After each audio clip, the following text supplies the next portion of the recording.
All right, guys, we're gonna do some shoulder mobility and stability exercises. Hopefully you've been working on your ankles this week, and then we're gonna add another one to your list to continue with this cycle. So for the shoulders, the classic one is gonna be with the double arm, internal-external rotation, where you're reaching behind your back, try to touch. Normally you would have someone measure to see the distance on each side. It's a little tough to test and retest on your own. So instead we're gonna show you a kind of a simpler test to do against a wall. And what you're gonna do is you come over towards a wall with your back flat and your feet a few inches, about 6 to 8 inches away from the wall, although the distance is gonna differ from person to person. From here, you're gonna focus on squeezing your abs and tilting your pelvis forward so that your lower back is flat against the wall, like those hollow body drills we did, no space between your lower back and the wall. From here, you're gonna take your hands up with your arms straight, elbows back towards the wall, and see how far you can go. And I can get my left arm up to the wall there, but the right doesn't quite make it. And I'm a little tight in the front of that right shoulder. That's a good indicator of some lacking of some range of motion on that right side. So again, it's lower back against the wall, tuck your arm or tuck your pelvis, and then from here, arms stay straight, elbows fully extended, bring it back as far as you can. You want to be able to get the top of your hand to touch that wall with the thumbs pointed back, okay? That's the test. The second test we're going to look at is going to be on the floor. This one's going to be a little bit more difficult.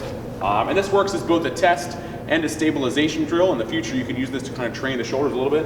If you hop down on your knees, you're going to get into kind of this child's pose, fetal position down on the ground, and then one arm at a time, same thing. We're going to turn the thumbs up and try to lift off the ground. I can barely get that one off. And then maybe just a little bit more on that side.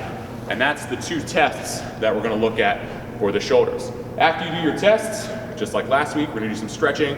We're going to do some myofascial release. Everybody's favorite, the lacrosse ball. We've done these in class many a time. I'm going to take a lacrosse ball to that anterior compartment. So pec major, pec minor, working in with significant pressure. You've got some big muscles there. So either on a pull-up bar or on the wall, press in with the arm behind and make your way towards the armpit, towards the crease of the shoulder there. Same thing with the lats.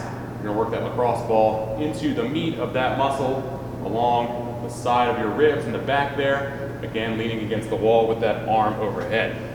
After you've hit both of those areas with your lacrosse ball, we're gonna work on the stretching portion. The first being bilateral shoulder flexion. This is my favorite stretch for the shoulders because it's gonna catch most of the things going on with that shoulder compartment. Ideally, what you're gonna do is take a band. If you don't have a partner to hold your elbows, you'll just triple the band up. So you make a loop, and then another loop, and one more time. And then just kind of shimmy this thing down around your upper arm. That's gonna keep your elbows in place. Grab onto your PVC pipe or wooden dowel like we're doing some curls, and then rest those elbows on an elevated surface. Slide the hands out as far as they can. From here, you'll start to slowly drop your chest down, stretching through the shoulders. You can come out if you need a break, and then try to get down a little bit further. We'll spend about a minute in this position working on stretching those shoulders out. After you're done with that, we're gonna take a kettlebell. This one's particularly helpful if you sit at a desk all day, you feel your shoulders creeping forward, or it's tough to get your chest opened up nice and comfortably. What we're gonna do, coming down to the floor, lie flat on your back and bring that kettlebell up onto one shoulder. Catch it with the other arm. I'm gonna lift my hips up, bring this hand down, and then slowly drop the hips and the kettlebell. And I can feel that already. Just kind of letting it push that shoulder down into the ground. You should feel a stretch there across the front, okay? So a couple times with each of those, couple minutes there for your stretching. And then finally for some stabilization, we're gonna take this blue band and we'll go end to end.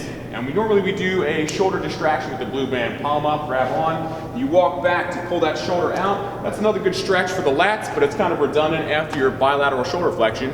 Instead, we're gonna try to cultivate some rotation. So what you're gonna do is, normal setup is wrist through palm up. Now we're gonna go the other way around. So palm down with that band over the back of the wrist. just a little bit of tension, and I'm going to focus on pulling my shoulder back and rotating that palm at the same time. And then you relax, pull back, rotate in. We're just trying to work through that rotation of the shoulder, keeping the arms straight, pulling with the back, with the lats, a couple of times there. And then what you can do after a couple times of that, you might come back over to the wall, get yourself set again, heels away, tuck your pelvis, lower back flat, and then look at that, we're a little bit closer on that right side. All right, so that's your shoulder mobility exercises. Get those going for the next week, and we'll see how you do.